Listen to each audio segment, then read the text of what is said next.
Hey guys, so I'm going to introduce this project that you're going to work on. It is a Desmos art project where you're going to make something cool in Desmos. And let me just give you the big overview and then you can kind of get started. But in Canvas, you'll see a rubric, and the rubric includes everything that you need in this project. First thing you need in the project are some quadratics, and I'll show you my quadratics down here. All of these little wavy things are quadratics. I just turned one of them off, but I just threw them in there. I just thought they looked nice.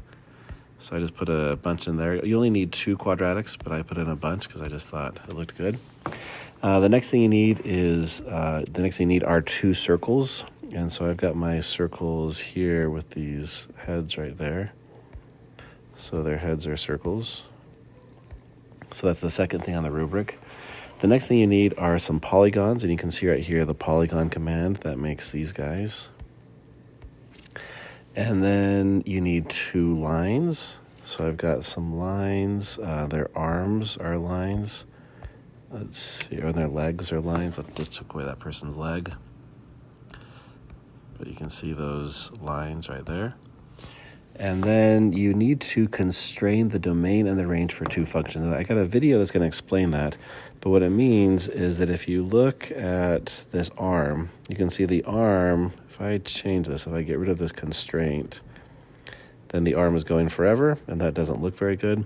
And so if you go in and you add some fancy brackets like this and have it go like -4, let's do x like this, and then maybe go to -2, then yeah, that's looking good. Let's actually make that go to -6. Yeah, and you got those arms back.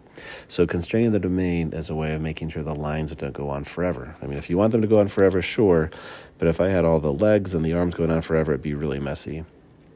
Then the next thing you need is some animation. So you can see that this thing is bouncing up and down. And the way you can do animation pretty easily is just by putting in a letter somewhere. If you put in a letter and make a slider somewhere in the equations, then it'll move around. And then finally, the most important thing on the rubric is, does it amuse and delight Mr. McMullen? So this is worth the most points out of anything. It has to look kind of interesting. It doesn't have to be like, fine art, but it has to look somewhat intentional. It can't just be a bunch of equations just kind of plastered onto the thing. It's got to be some kind of creative thing where you're like, I think this looks cool, or I've got some kind of vision. So something that I look at and I can say there was some effort there. One thing you could do, I haven't done this on this one, it'll make it a lot better, is changing the colors. So if I changed all the colors to be the same, or maybe I changed some line styles and made this one, I don't know, like that. You can play around with it and get something that you think looks good, but it's kind of, it's a little bit subjective. But if you play around with these things, you can get it to look really nice. Okay, that's it, guys. Good luck and enjoy the project.